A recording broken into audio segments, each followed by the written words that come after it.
Like when I say finishing product, I mean you design the website, you design the dashboard for the normal people, like for the normal users, that design the admin dashboard. So it's good to have you back here again. Last time we spoke here in Abuja, you know, now you're in Lagos. What's the difference? What's the difference between Abuja and Lagos? uh-huh. Abuja was chill. There was always lights, and it was like no traffic, no And traffic at Lagos. Abuja. Then Uber was very cheap compared to Lagos. Like my maximum travel expenses, like from one place to another in Abuja, the boat was around like 2,000, and it was like a long distance.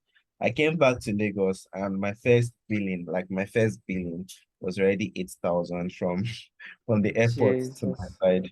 So that's the thing that Mr. was could go everywhere and boat was cheap. And then there was lighting and the apartments were cool. Will you But be in but Abuja? it's always more fun. I don't know. Abuja looks like the kind of place to retire to. Like when you are done with like life, you just want to go out. I don't want to stay somewhere urban. Just go to Abuja. 8K just from the airport. Do you know how much I spend on from the airport? From airport to like central area in Abuja is like 4K. Pata, pata, pata. And it's far. And It's it's very far. far. Now I came back at night. I came back without traffic. That's the annoying thing. I came back at night. There was no traffic. The distance was more less than 30 minutes, and I paid 8K. I was actually annoyed. I was pissed off. Like I just come back and first thing was billing. Like it was just like annoying. Oh, So I want to have that discussion with you, but about like how you like manage money as like product design money, salary, all of that. But wait, before we get to that talk now, right?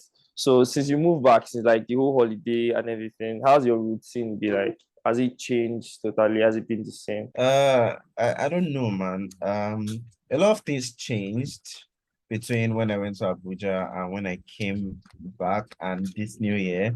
I'm even talking about work life and all that stuff. Yeah, so it's a lot different from then, but it's still like a personal thing, so I can't really share it out with so many things. But a lot of things. So the way I work now is a little bit different from how I used to work back then. I have more time on hand these days. So I usually spend a lot of time working on my own personal upskilling than like other office work.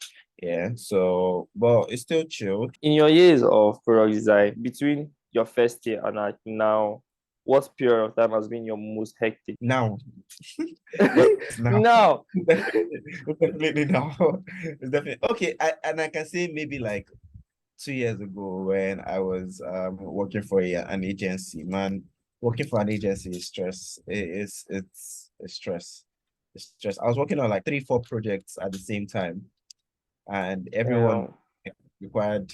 I was finishing products in a month. Like when I say finishing product, I mean you design the website, you design the dashboard for the normal people, like for the normal users, that design the admin dashboard, you design the super admin dashboard, you design the app all in 1 month. And damn. it used to be insane. It used to be very, very soon. Yeah. So I guess that was also a very stressful time in my life. And especially since it wasn't remote. So you had to actually still go to the office and it was on the island. And so you face traffic, you wake up like 6 a.m. You wake up 5 a.m. You leave the house by 6 a.m. You get to the office like around 8 because of traffic. From 8 till around 5, you work like heavy duty work.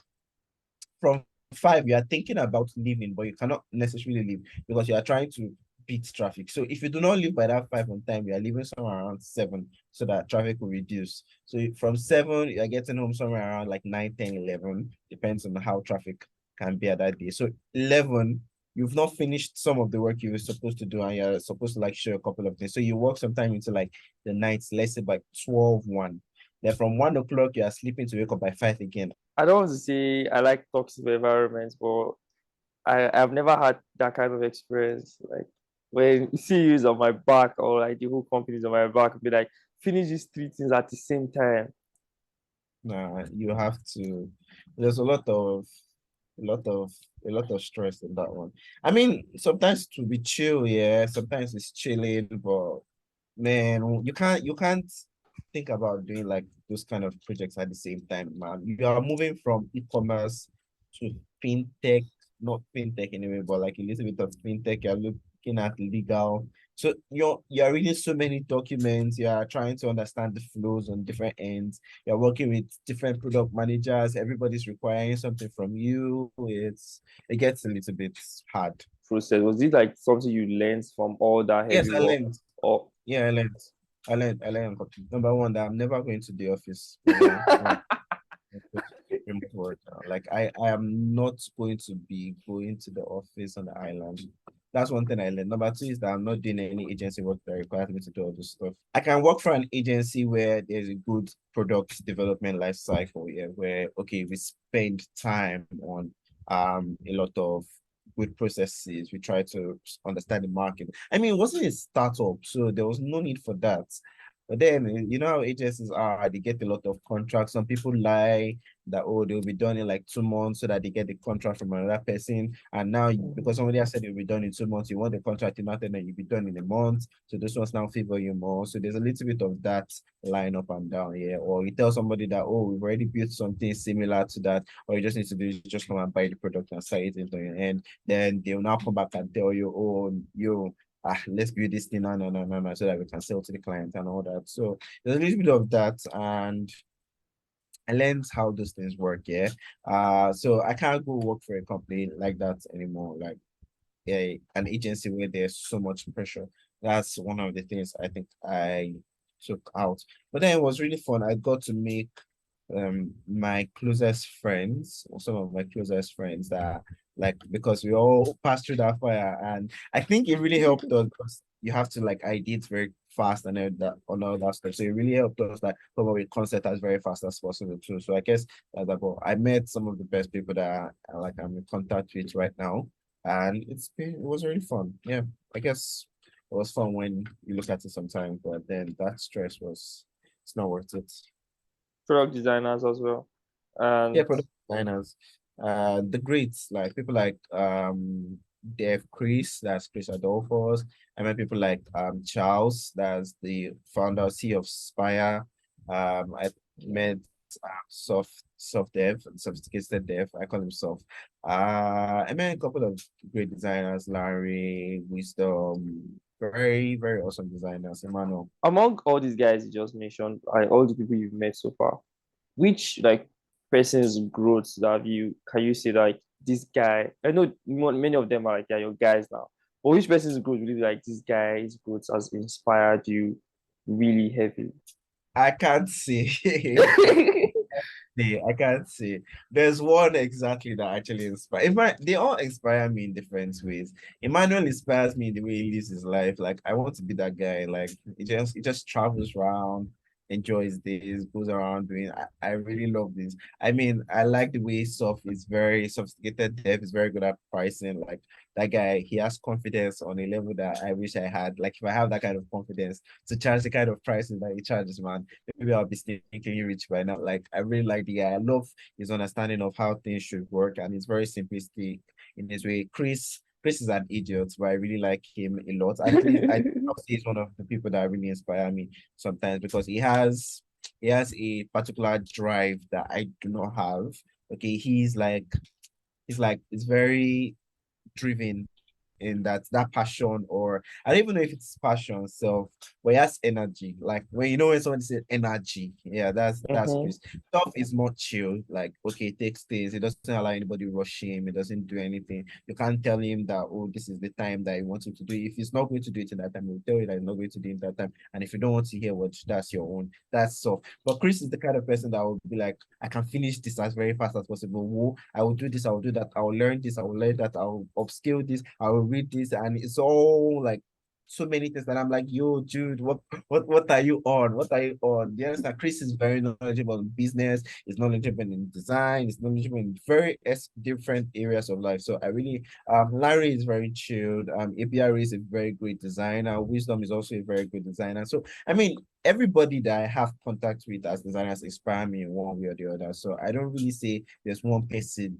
that totally inspires like me as a person. I take inspiration from everybody. I really like the way somebody does these things, and it just draws me towards them. Like, yo, maybe I can be that kind of person, or maybe if I work a little bit harder, I can learn this or learn that. Sounds like And my kind of guy. yeah, you might like Chris. You might like Chris a lot. Yeah, sounds like my kind of person. We just want to just get our hands dirty and then do this, and just join doing things just to make it work. I like that kind of vibe. How were you able to like leave that agency, transition into working for like the startup you work for now? I mean, I resigned from the agency because I was going through major depression. I was literally going major depression at that point in time, and they were making things worse. Again, as I said, agencies can be, and I think I was working 3 projects already, and someone left. Chris left. Chris left first. Chris was the first person to leave among us, and then they wanted to carry his projects and dump it on my head, and I was already having like problems with like 3. You understand? And he was about to now drop this thing. So once Chris left, everybody just started like, oh, yo, let's work on our stuff. So we all started. That's when I worked in that portfolio that I first put out there. Yeah. And software worked on his portfolio. In fact, all of us, like, we're just driven to just, yo, let's leave. So I left. Actually, I resigned after Chris. I resigned a month after Chris. The others didn't resign to like two months after. But when I resigned, I didn't even have another job. I was willing to, okay, I'd saved off a lot of cash. 3 months time, let me use that period to like work on myself. Let's keep applying. I could have enough cash to carry myself through, and I'll still stay with my parents then. So I didn't really need so much of anything. So I used that period, learned a couple of stuff, learned many things, then applied to a lot of companies. And how I am is once I fail, yeah, I learn from my failures. I know how to, or if I don't get something, I know how to find lessons in it that would help me get better. So I applied a lot of times and I got rejected a lot of times. But from every rejection, I learned something that I applied in my next rejection. I learned something, applied. So once I finally got to a company, I think I had the combination of all those knowledge that I'd learned and I applied and I got into a company, a Nigerian company backdrop where I met also one of the best set of teammates I'd ever worked with. Was it like there was no money to encourage? Because everybody keeps saying, "What's your biggest motivation?" If you ask every most random designer, people like, his money. Like, was it like there was not enough money? Yes, but not that. I mean, I was still starting up then, and the money they were paying me, even though now that I look back at it, it felt small. For me, it was like the hugest amount of money I'd ever received. You get so it wasn't like Mhm. I was motivated because of the money. But I mean, a lot of people started getting that's when remote jobs started really becoming like loud. A lot of people getting remote jobs and all that was loud. But the main reason I left wasn't because of the money, it was because they were killing me of stress. That was like the biggest thing. I was stressed. I mean, if it was because of the money, I could have still stayed while working, but I was tired. I could not take it anymore.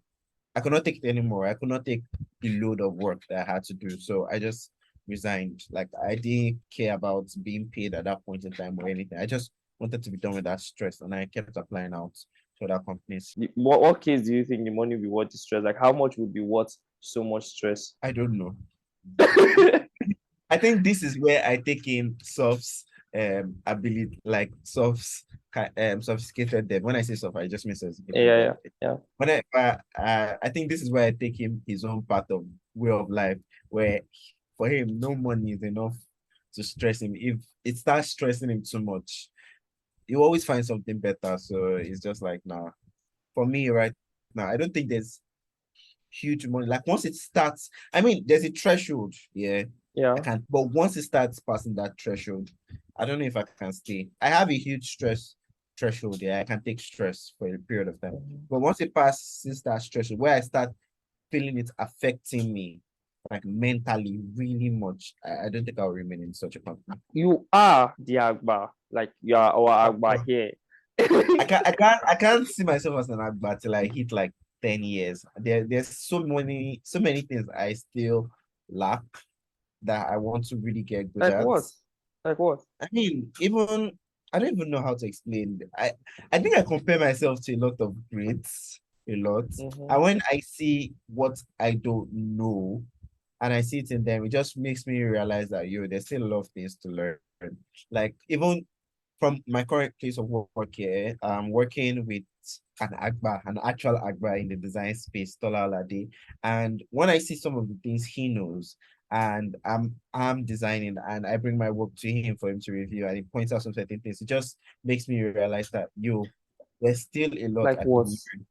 Like what, I mean, David? Like I don't know how to explain it. Creative direction, understanding maybe UX, understanding more about products, simplicity. I guess I can't will, really put it to mind.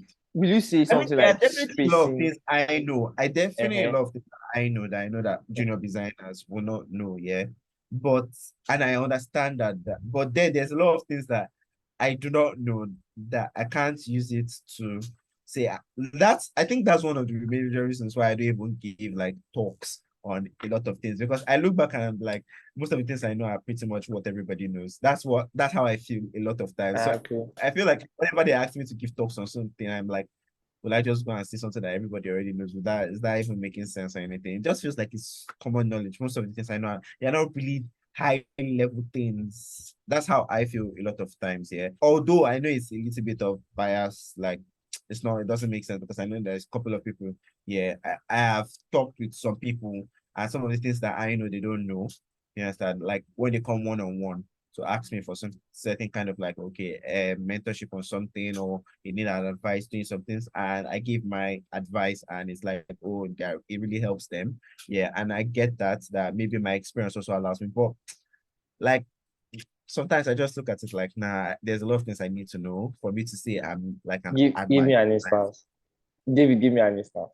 Give me an example. I don't know how to say it. Like, okay, let's look at some of the as we mentioned the last call. Yeah, I've seen like a lot of great designers in this Nigerian space here, and I've explained this like in the last call that we had. Like some of them Yeah. they're very, very good. I don't see myself on that level. I feel my designs are very very like minuscule. Like they're not, it's not on that level that I want it to be yet. It's not like when you see my design, you see, whoa, this it's just my design thing is meant to be like something just simple. That's how I design it. I design to be as simple as possible. I don't add so much of those razzmatazz that people add that makes that design pop.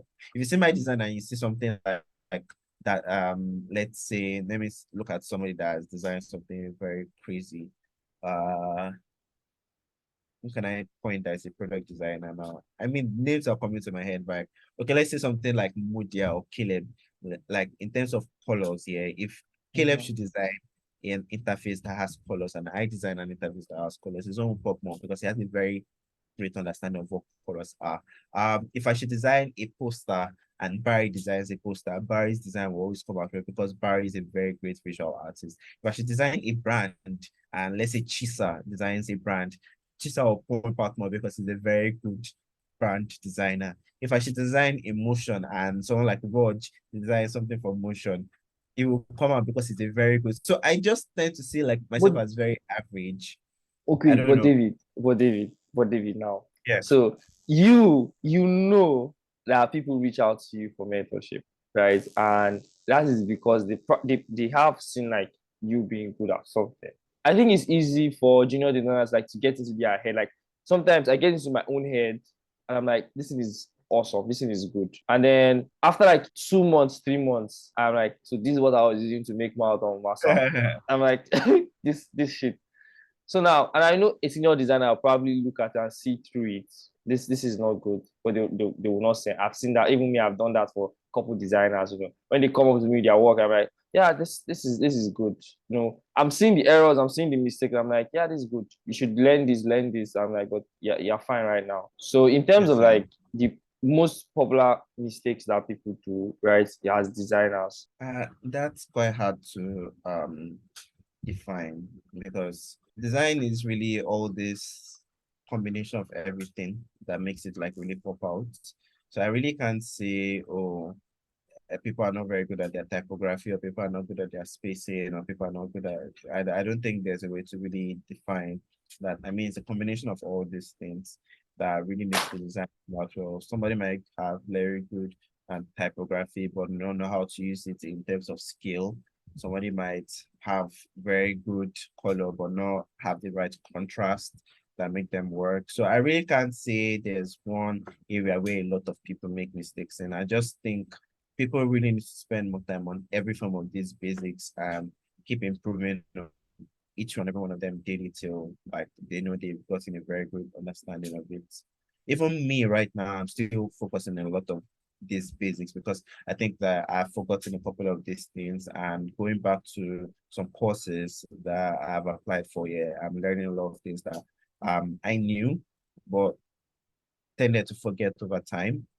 So I guess working on it has really helped me um, get better at some of this like designs. Some designs that I even created, I think like Mhm. last year that I was really proud of.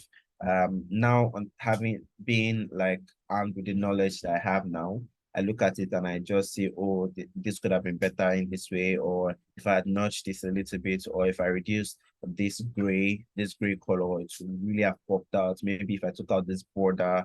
I mean, it's just understanding the little Little things, things. yeah, that really make your designs pop. Like it's very minor changes. Like I watch this guy's YouTube a lot, refactoring UI. I watch his YouTube like a very lot. He's a very good UI designer, like one of the best here. And when he refactors a particular site, you just notice that it's just tiny changes. Maybe like okay, understanding like the contrast, reducing the contrast, or making use of the right things of shades of gray, or understanding where which space needs to be like where space needs to be added, understanding what particular pattern of components should be used. So it's just this like little things that really change Mhm. a design that takes it from like a mid design to like a very great design. Draw me a roadmap, David. Like, give me a roadmap of a great designer, or at least somebody who wants to be. A great designer. I guess they should first understand typography. Typography, knowing how type is created, not really knowing how type is created, but like having a good sense of typography, what type to use for every type of project, understanding your type scale. And that type scale really helps you to define where your type is going to be used. So typography is always the first thing I think anyone should learn. After that, yeah, I think the next thing is to work on let's say colors. Yeah, Mhm. colors is also another thing that I think they should learn. Once you have your typography set, then the next thing is working on colors. After colors, you can now work on your layout and alignment. Like layout and alignment will help you really like set all those small things apart. Then after that, I think space also comes in with layout and alignment. I mean, I feel like if you have those four things, like your color, your type, your layout and alignment, Yeah, and your spacing. If those things you have a very core, strong knowledge about it, yeah. you can design things that look very clean. Like that would really look very clean. Like your designs that are like minor problems here and there will just have very distinctive, clear look. That will be very Okay. clean. Yeah, then once you now start moving into grids or like creative directions, understanding what patterns to use and all that stuff, it will make, and that's just for my type of design, yeah, because I'm a very simplistic design. I mean, there's some people that are very good now at like being very expressive, and there's this like very crazy layout. I don't know how to design that way. I love when people design that way, but that's not my style of designs. Yeah, I don't see myself designing all those crazy. I like my designs that anyone looks at it is like, oh, it's very clean, it's very simple, it's easy for people to use, for people to understand what the motive of this thing was. I love my designs looking like that, but sometimes I do like to experiment that are crazy. But every time I keep experimenting, I just know that it doesn't work for me. It doesn't work for me. If anybody sees my design, they mostly know that, oh no, this guy just likes being plain. clean design. So let's go to this topic now. Like I have this one here. You sent me one Okay. video. I watched the video about like what money is. And since then, like I have been in this dilemma, okay, and I've been thinking like, so money is debt, right? How exactly would you now imagine making most of it? I mean, the only real way to make wealth in this new life that we live is through good investments. That's really the only way to really make wealth. Yeah. Finding the right amount of investments. And you can only have that if you have good capital. So it's really rigged for us. It's really rigged for us. I mean, another way you can do is to build the product, scale it up to the point where it's really raises traction and people invest in it. But to be honest, in the entire grand scale of things, through investments, I don't really have so much knowledge in that area. I think I try not to focus on those yet.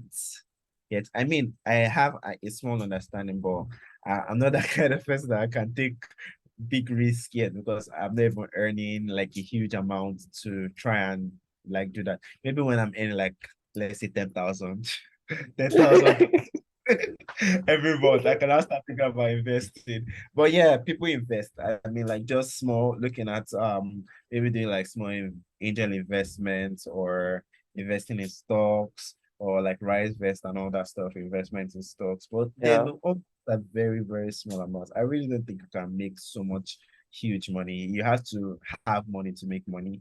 That's how it feels like these days. Have a huge amount of money to make money. Maybe start up a very profitable business, then use that money and start investing in different things. Or I don't know, man. When every time I read more about these things, it just feels very rigged. Like it's hard to build wealth. Like you have one small chance to hit it and make it big. Some do it by starting up a startup, raising big amounts from those startup and selling off. Then the money from that they now invest in. It's very So rigged. now, so how would somebody in Nigeria, because like a product designer, an average product designer, somebody listening to us now, I don't know how much people earn this day for internship as product designers because but when then in 2020, at least my time, product design internship was 15,000 naira every month. Probably now the money would have gone up, right? Because I see job applications of internship like the money is like within like 100, 150, like that. So now let's say somebody is earning as an intern, whatever they are earning now, the money. Do you have like a plan of saying, so I earn this amount, this is the amount I set for food, this is the percent I set for food, this is the percent like I keep so that for rainy days, this is how I manage to spend on data. What is your own gist around like that whole pie of managing money? Generally, even from when I was like earning very low, like 200, yeah, what I usually used to do is 10% of it goes for tithes. Always. I don't mess with my tithes. So then you have 90%, then I save 50%. That's what I used to do. I save 50%. So all I have left is 40%. And is that 40% I used to like do everything. That's before. That was before when I was earning low. When I started earning higher, it got to a point where I started wasting money. Mm. Generally because I don't cook. Yeah, I don't cook. Oh, I don't cook. So I wasted a lot of money on food. I think last year the amount I spent on food monthly was crazy. Like when you're buying the food, it's small, small. So it doesn't seem yeah. to be huge.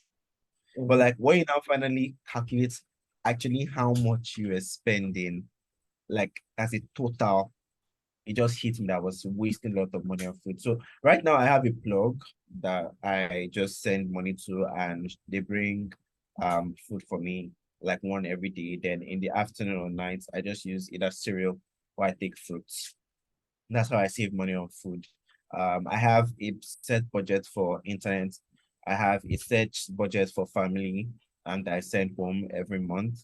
I have a set budget for church that I use for church development.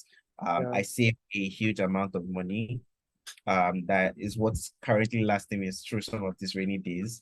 I have an amount that I used to use for the gym, but I'm no longer going to the gym for now. Because I'm cutting costs on very various things.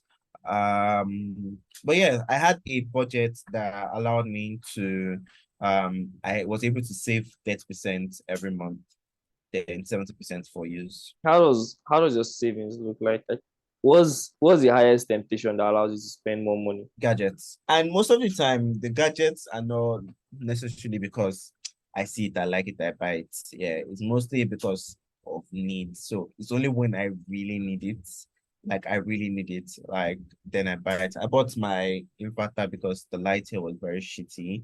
I Mhm. bought headphones because every time I was going out because of the light issues. So every time I was going out, the headphones I had did not have noise cancellation. So I got an expensive headphones because I thought to be worth it. They understand, like being able to block Mhm. out sound. So what I usually do is now check if I'm buying a gadget, what kind of budgets can I buy that will last me for a long period of time where I will not need to buy again. Yeah, so I bought a watch because I was going to the gym and I needed something to calculate like my workout stuff, especially for this challenge that we're doing. I bought the Wi-Fi because well, internet in Lagos Yeah. is very important. So I bought a desktop because I needed to work. I bought a MacBook, very expensive MacBook, because the MacBook that I had was overheating and I needed something that would reduce the overheating. So I got a very expensive one, which sometimes I regret, sometimes I love because yeah. So I got a very expensive MacBook. So most of it, I got a speaker because well, I needed something that produces sound. The former speaker I bought was not really loud. So I was imagine having a speaker that I straight into ear. So I bought an expensive speaker so that I could play music out and really enjoy the sound. So sometimes it's like I buy things that are important just when they are very important, but they're quite expensive. So there's that. That's I think one of the other things that I used to chop my money. Another thing that used to chop my money was boats. How much I spent on boats Where last. you they go? You say you know they go office again. So where you can't they I go? go out now. I go out. I go out. I usually go out a lot. So I hang out with friends. Sometimes visit some people that are very far away and back and forth. So all these things were very expensive last year. So there was a little bit of that. So I spent on a lot of boats, up and down movements. I've reduced that. I've reduced that a lot.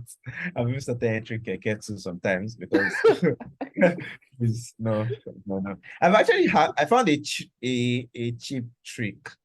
Yeah, a very cheap trick, especially for moving in this vicinity. Before I used to carry boats, yeah, that used to take me 500 to my laundry place to do my laundry. 500, but now it was like around 1,300 to go Mad. just to go there, like, and a very short distance, like literally a 10 minutes walking distance, but I can't carry all my clothes in a 10 minutes walking distance because it's heavy. So what I used to do was book boats. But now I started noticing that was very expensive. One time it really pissed me off when it entered 1.8 to go that short Ah, distance there. So what I did was I started booking kekes. So I'll just go and meet the keke and be like, you offer 1,000, I'll give you 500 to carry me from here to that end. In a way, it's almost still like my boat because it's just me inside the it's keke. just I'm you not, and your clothes. and I'm just telling him 500 to move from here there, and I'll now walk back. So I've saved myself a trip that I usually spend like 1.8, and I'm using 500 for it, and I'm almost getting the same service because all I just needed was somewhere I can put all my clothes inside and just quickly go there. And if it is very needed for me to go and come, I'll just tell the guy, okay, after 800 and 1,000, go come. I've spent going and coming less than what I would just normally spend on just going. So I It's found going. cheap tricks like in this vicinity. If I'm going somewhere in this vicinity, I don't take Uber or boat again. I just take AKK and I'll book them. Just take me to the direction. It's only when I'm going to far distances that are not in this vicinity then I now start taking Uber or boat anywhere that I need to go there. So that also cuts down my expenses from boats and all that stuff. I think I cut down on church spending too. I just do it based on okay, if there's a small project that is required, then I can help out there. Yeah. I cut as I said, the major thing that was really taking up the money was feeding. So I'm using a very good blog. Their name is Lunch Lady. I've forgotten their official name, but they used to be called Lunch Lady, and I get very good food for like a very cheaper amount. Yes, a very, very good service. They are one of the best services I've ever seen in food, and the delivery is on time. They take your feedback. So it was very, very good for me, and I cut down cost on feeding a lot, like a lot by using these guys. Yeah. Um. So yeah, that really helped a lot, a lot. So I guess I plan my expenses. Oh yeah, then I also give. I used to buy like birthday gifts for people too. So I reduced that a little bit. So okay, only those that are very like very, very close to me. Then I can give the others. I can just send small things for like recharge card, like maybe subscription to something possible. And that's only if I see that they are very like close.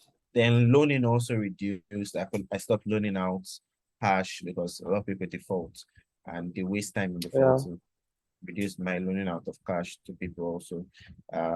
What I usually do was self-sabotage here. So I just give out even though I know I have very small amount and I'm still giving you because you really need it. So now I just like give a very short percentage that I know, okay, it still helps you, but not so much that it hurts me myself. Yeah. So yeah, there's a Yeah. lot of managing, and I think I really owe that to a couple of friends that helped me. They also showed me how they manage their cash. So working with how they did their own, I was able to like form a very good framework so I don't end up spending so much So anymore. much money. That's a cool lifestyle. David, I want to be like you when I grow. Ah, I want to be so chilled and just so calm. Like if somebody see me outside, they will not even know that. You know I how mean, many it people? happens a lot actually. It happens a lot. Like, and thankfully, I don't really like loud personalities. So I'm not like a very loud person.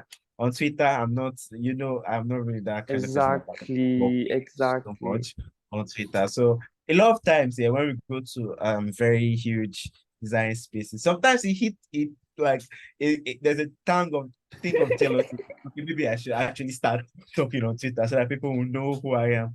But then I just realized that I'm not a fan of too much attention. So if people like really gather and say, "Oh, this is David. Oh, this is King David," I don't. I'll find myself running away. Yeah. So I just Uh like yeah, I can't handle all that. I don't know how to. So I it's just see like at UDC, you'd be like on your own or walking or talking like or just randomly, and people just pass you.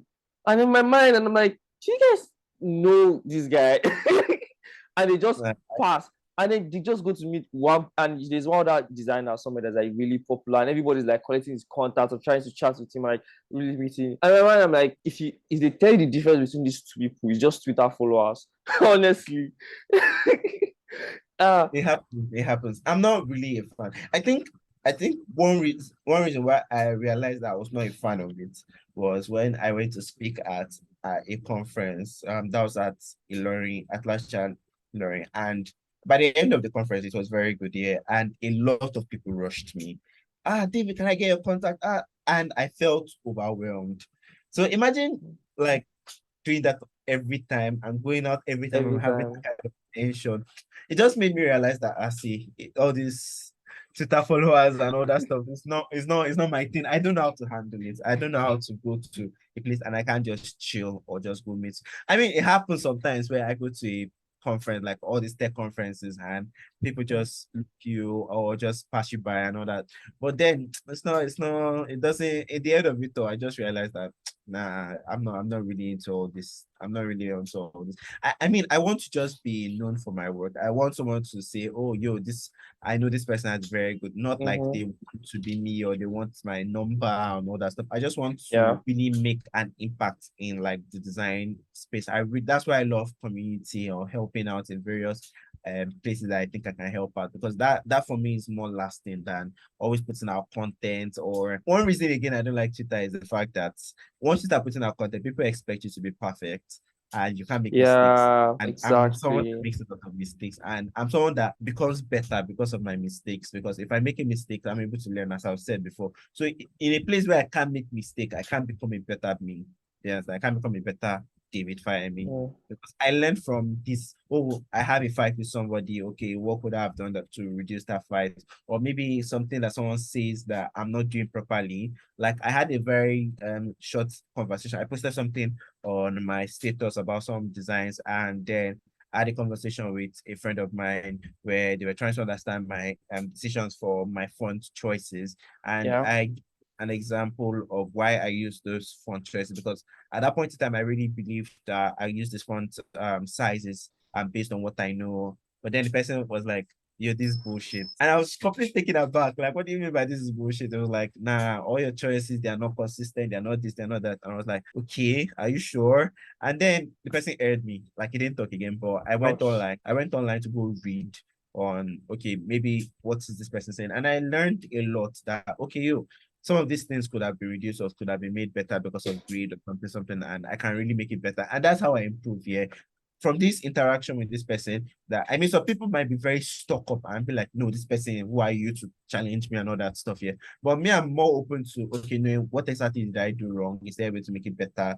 Sometimes I know Exactly. there's that design part where especially because on that same post, somebody was telling me something else, and I felt like, okay, why was it? But they were not really focused on what exactly was wrong with that design, yeah. And that for me is not very positive criticism because then you're telling me to do this, but you're not explaining why I need to do what Why? exactly. Like, do you understand? So those kind of criticism, I just know how to take it to the stride, yeah. But a criticism where I feel like I could be better from it, or I could learn something or take something from it to use and be better, yeah. For me, it's chilled. It works for me. Though I might be a little bit hurt or maybe a little bit downcast. Mm-hmm. You are see somebody that's supposed to know something. And that's one of the reasons why I cannot be putting some things on Twitter because then all these people that say, "Oh, see what an agba is designing," I can't face that. I'm someone that likes to learn from my mistakes here, and if I can't put my mistakes out there to learn from it, then I don't think I should be putting my mistakes out there in the first place. Because if you are using my mistakes to judge me, you judge me a lot, yeah. Because I make a lot of mistakes. I make a lot of small inconsistencies, or sometimes I don't pay attention to detail, and I'm caught up in the overall idea. Sometimes I forget Yeah. to focus on tiny things, and I can make mistake from that. And if you use that to judge me as a person or as a designer, yeah, you just being on the wrong way. And for me, to just be like very bad for me because it's like I just I'm not learning from that. I'm just feeling bad from it. Do you understand? So that's Yeah. one of why I can't be putting so much of my stuff on Twitter because I don't think Twitter is a very Twitter right now is even a space where you just post and everybody goes like, oh, it's good, it's very nice. It's like, oh my god, you're slaying. And most people try and not post good commenting feedback too. So it's just like there's the extreme end of it or there's the non-end of it. No real place where people actually gives real criticism again. And that's why I don't really talk much on Twitter. I just go there, like So content or David, see I really like and post for. okay, so David, now, how do people now put themselves out there? Like, there are definitely people like you, right? There are people like you out there. So me, I don't. If somebody criticizes my work for any reason, I pull that thread and I like follow up. I'm always like, okay, so why is this person saying this? And then I follow up with it. Even in at Uncle like where I work now. So if a new designer comes up and a new designer, I know that okay, this designer has like lesser years of experience than me. If we're working on a project and they call out something, I'm always asking, why did you make this decision? Okay, what do you suggest we should fix it? Right? This is something I do all the time. Now, it then ties back to how do you now put yourself out there if you are that kind of person that you know all the things you just explained, right? How So do you then put yourself out there? what I do is that I get people that are good at things, that are very good at this, and I show them my work and I get their own criticism.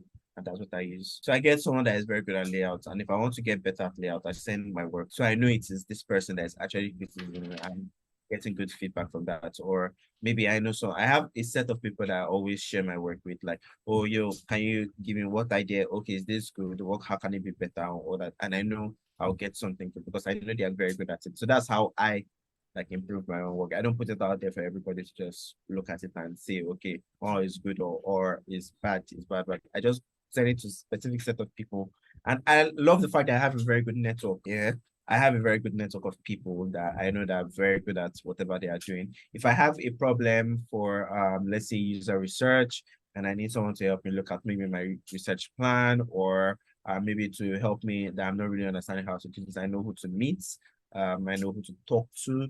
If I have a problem with like, okay, maybe my colors are not really coming out the way I want them to come out, or the entire concept is not really coming out well, I have people I go to and, oh, you please can you help me look at this? Or I have something I want to do, but it's not really making sense. Or I have people I can jump on calls with to maybe like let's work on something together and maybe we can maybe make it better. So I have people that I can always meet, and that's how I do my own stuff. Yeah. And I guess it works for me a lot. So I think I'll advise that to get people that are very good at stuff, show them your work and let them criticize it and take whatever they take. See, I mean, don't just take it as total truth though. You have to do your research sometimes and see, okay, if it makes sense or does not make sense, and then apply it to your work. So at this point, David, if I'm asking you now, what's next for you? I want to work on my UI skills again. I think I focused more on design systems last year, like very good at A design systems. lot, a lot. Like all your WhatsApp posts, everything was like, oh, you'll be like, I figured out this stuff in design system, and then the next Yeah, one's like, oh shit, somebody I else was has really figured it into out. design I was really into design systems. I really wanted to understand, and I'm really, and I think in a way, even the course I'm doing right now on UIs, I'm not just doing one course. I'm doing like 3 courses on UIs, different courses on UIs. I think in a way that still helps me to become a better design system person, because then when you really look at how design systems and UI will like combine together, they are kind of like the same thing. Your sense of UI helps you become a better design systems person, because then you can create a system that really is cohesive, that really works for your product.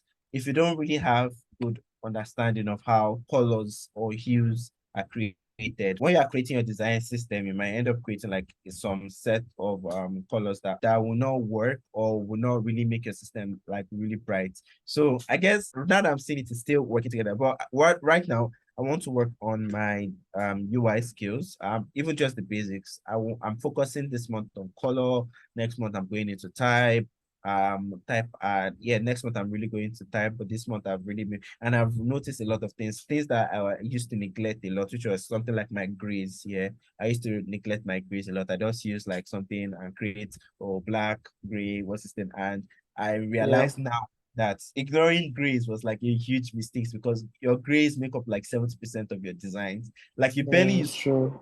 designs like than grays. So focusing on grays is another thing I really, in fact, I looked everywhere to find courses on to find talks on grays. And because I didn't find, and I only found one a very expensive course that talked about it, I paid for that course only because of that gray. Like it They, was what, very.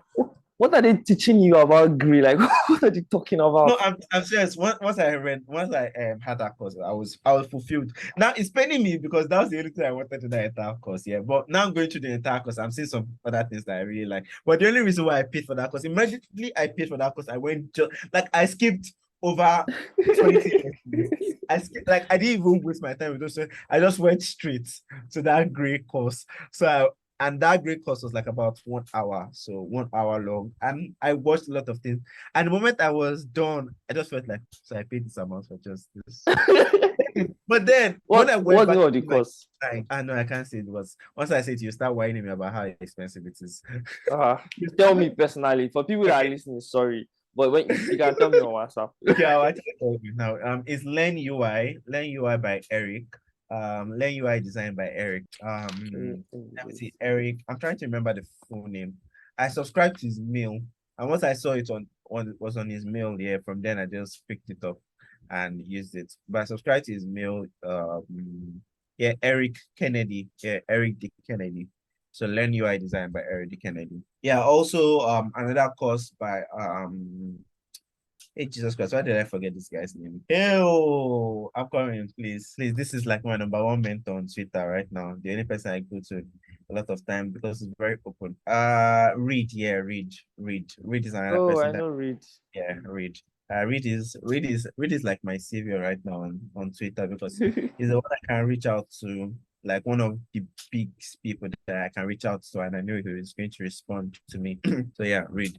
Courses on color really helped me open my eye a lot to things that I didn't even know. Like I didn't even, I thought color was just, oh, understand, okay, your color wheel, and that was the end. Like from there, just create your design system based on that. I'll just create like shades that are good to your eye. So I used to design using eye a lot. Like, okay, this eye, okay, is this good? Okay, just touch it. But Yeah, understanding these few techniques there just helped me really become a very better. crazy stuff. Okay, I'm going through like on Reed's Eric's page. Sorry, he mentioned like the gray aspect, the most powerful color variants, the most watercolor scale, like all everything about that course. Mhm. That's crazy, guy. There should be a way to get the free version. I wish, I wish, I wish, I wish there's a way. Then I think after I'm done with all those, then I can now start focusing on design direction for website design because that's another area I think I'm really lacking. My designs are very basics, very basic layout sometimes, and I want to try to be a little bit more expressive with how I design like websites layouts. So I think that's another one I'm going to take up. Like once I'm done with all these small UI designs, then I'm going to take out like design directions, like just how do people come up with these concepts that are very, very insane. Yeah, I want to try out a bit of that. So once I'm done with this, then that's the next thing I'm going to. This first quarter is based on UI for majorly for normal app design. So from upper, I think the next quarter will now be on like creative direction, coming up with concepts. I think that's another thing I really need to work on. So yeah, that's it for me. If I was to imagine what's next for someone like you, it's like, these years of experience. What I'll be expecting is at least what I would want to hear is something like, oh, I'm looking to, work for Google, apply to more jobs, work for like Amazon, something like that. I mean that is also in the work, but I don't feel like I am not like I'm not good enough, but I want to have a very good like design skill. I also want to look at my design and see does not like see these mistakes, these small mistakes. I mean, if I was to apply for Google right now, I'll be able to like talk confidently and all that stuff, yeah. But I don't want to look at my work and see just tiny mistakes. So that's why I'm taking all these courses first, so that I might have good design knowledge and I might have good understanding of products. But if my design skills are not as strong as these things here, that's a problem. So I want all this to be on par. So when I now like say, okay, maybe if I want to apply for Google, I want to apply for like companies that I really, really want to work for in the Yeah. future, I'll say Spotify. I'll say Ideal. I really love Ideal. I've been a fan of Ideal for like years now because I just want to, not really because of their work, but I just want to be in that environment of like creative thinkers, problem thinkers. Like the way I've seen a lot of their solving I problems. do. Yeah, Ideal, like IDEO. Oh. I've read a lot of their Nice. books and their founder and all that stuff. Yeah, that's another company I think I would really like to work for. I've just seen how they solve problems. Like, I think that's my major skills. I can think up solutions to things and put them into how design should look. But the blocker I'm having is now is those small issues that I'm now trying to work on now so that it now works together. Do you understand? Yeah. I see. Nice. I see. That makes sense, guy. It's all these companies are not really popular. So at least Idea is popular. Maybe I just don't I know think it. it's a very popular company. What do you mean? I don't know I I'm think it's very, very popular. guy. But if you look at their design now, the only complex thing here is like the video in the beginning, ideal landing page. Aside that, like every other thing is And like it's it's like your own a kind of very design. simple design. Yeah, I know. I understand that. But again, I just said it that I want to be very good at something. Guy, like this Yeah, is this is it's very clean design and very, very smooth and all that. Yeah. And you have to have a very good understanding of like your basics for you to design something like this. So I guess yes, it's not bad. I'm not saying I can't design this, but I will make a lot of small mistakes that will not bring this idea. ah David, you can design past this guy. I swear to God, I feel bet my life. I feel that's my life, guy. This thing is dope. Now I'm going to go on another rabbit hole, looking at the CEOs of IDEO and just be following them up and down. No. You need to know about the guys that started IDEO. Like, yeah, they are geniuses. Like people that I think they are one of the people that really even like showed what's UX design. I think they are one of the people that really like defined what UX design is. If I remember, just give me I need to remember his name. Like if you check out their work and their case studies and you read through it, it's crazy. Do the guys themselves, Abby? Let me see Yeah. you. Yeah, they're the ones that See. designed the map for Apple. They're the ones that design Ooh, Sandy Specker. they've That's his done a lot of name. Idea is one of the companies I've ever talked about working. Ah, Look at the man. video, one video like this that they did of their process, their thinking process. Yeah, the person I'm talking about here is David Kelly. David Okay. Kelly. Who's coming? Yeah, David Kelly. If you check YouTube and type David Kelly, they did one thing. This is David There are Kelly. so many CEOs, right? Or Yeah, like they're the ones that people who. started hits. Yeah, I think. Yeah, his Oh, human center design and all that stuff. I think he's also the one that created this OKR formula. Founder of OKR's formula.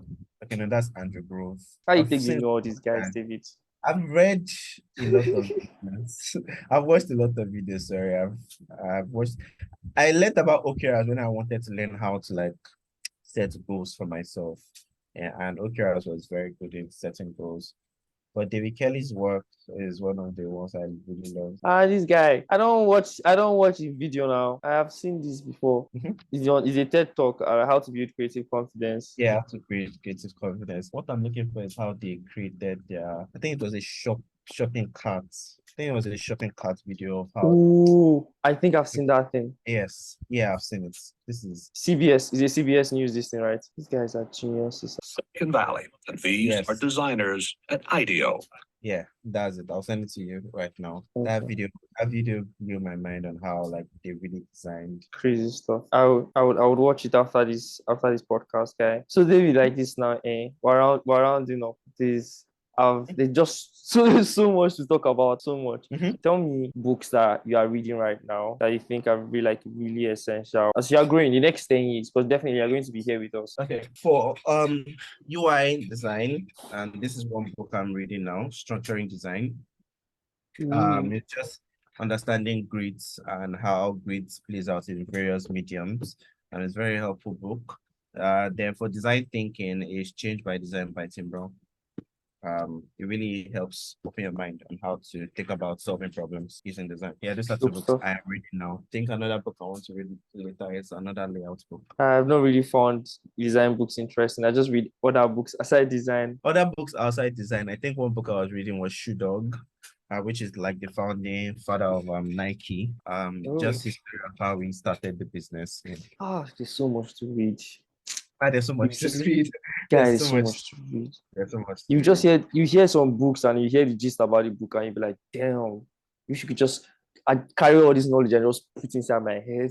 You get, you get. This was a very awesome conversation. Thank you very much for sitting down with me. Yeah, no I problem. always enjoy having this conversation with you. That's how I hear the second time. We'll be here again. For people listening, we'll be here again the third time. By the way, yeah, thank you so much. By the way, I want to announce to people listening that this podcast is sponsored by Niruption. So Niruption helps young Nigerian youths to be able to tap into that knowledge of politics, understanding the economy, understanding how to build the knowledge of what's needed for the next generation. So, like, we are far stretched from what we know as politics, economics, all of that, because we do not care. We do not see it as important. We see it as old people stuff. And Narration is trying to pass that message that every Nigerian youth can read and understand what the political like state saying for their future, their own different podcasts where they talk with young founders in Nigeria. I've spoken to a lot of people from CBN, a lot of different startup founders. It's called My Startup Story, and they talk about people's startup story, different Nigerian, even like upcoming music artists that have started their own stuff, and it's really interesting. Like podcast, it's what to read like check up their podcast on any podcast streaming website. Thank you very much, David. If you like this podcast, like, subscribe, and see you on the next one. Bye. Bye.